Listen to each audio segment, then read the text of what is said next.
Several earthquakes and mountains collapsing. Misaka felt Kuruba on her head before Leo said, actually, the old man caused them. So, when you finally understood that your style will not work, you choose to balance the odds and transform your heart and lungs into dragon's organs. Misaka felt she's hearing a plot from a novel before Leo said, yeah, goodbye a part of my humanity. I'll not miss you. Misaka took a deep breath before she said the most important thing, and by doing that you made a cannon that launches nukes. Yup, that exactly what happened. Leo nodded at Misaka like he's praising a child for doing his homework as she got angry and said, why a nuke? Don't you know how much damage it can cause? Don't worry, my nukes are pollution clear, as in fact they are actually helping nature. Just wait 3 months and you'll see that place become a green field. Leo ate another marshmallow before Misaka said, that's not what I'm talking about. Why did you make a nuke? Misaka lost her calm while Leo calmly looked at her eyes before he said with a serious face, I am nuclear. What does that even mean? Sai, are you even listening to me? Misaka felt helpless before Leo looked at her and said, don't worry, Mikoto. I was listening carefully. Or how will I answer you? This guy is lying. The whole time he thought that his dragon eyes are cool and he should use them in fights. Leo's face was normal as he was looking at the front where there was an unlucky guy. Mikoto looked at the front as she saw the unlucky guy of today.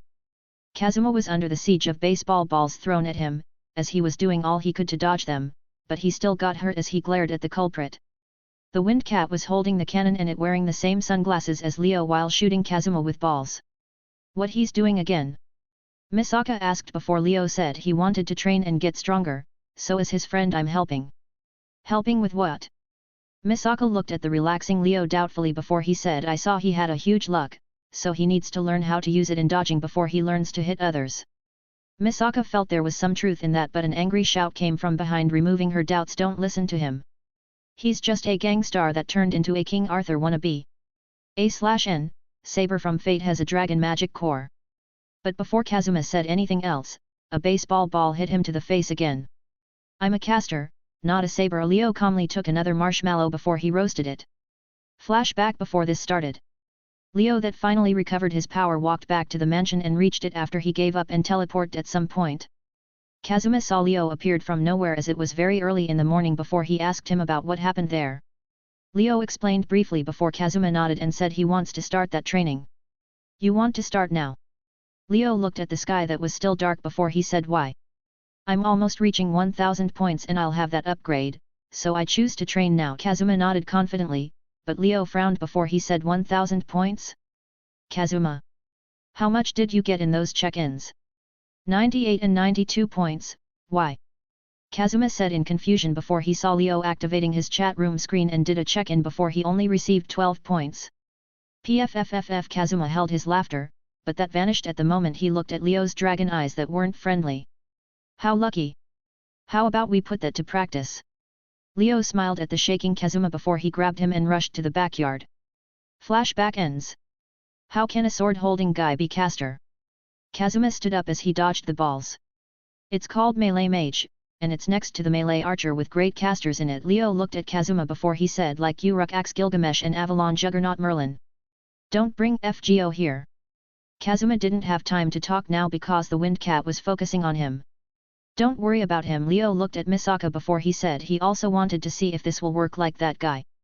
Leo pointed at Saitama that was walking normally in the air with ripples under his feet. Saitama now is using Moonwalk from One Piece, which is just a physical technique that allows people to stay longer in the air, but he's using it to walk casually. Leo doesn't know if this is just because Navy 6 styles are just a physical technique or because he's Saitama. But he doesn't mind trying, and Kazuma wants to learn them. Leo made him learn paper art after some explanation from Whitebeard that was the major cause of telling Saitama he can fly. He learned it in less than an instant. Whitebeard drank his wine while looking at Saitama taking Moonwalk to the next level. Hey, Saitama! Leo shouted at Saitama before he said, walk backward, it's the best way to perform Moonwalk. Saitama was wary from Leo, but it didn't seem to be bad, so he tried it as Leo gave him a thumb up.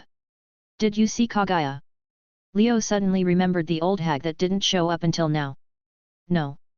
Misaka shuddered before she said, I walked past her room as I heard creepy laughters. Leo frowned because he still can't understand what this old hag is planning. Well, I guess this is enough for now. Leo stood before his chair while his glasses changed back to normal and the Wind Cat rushed back to him.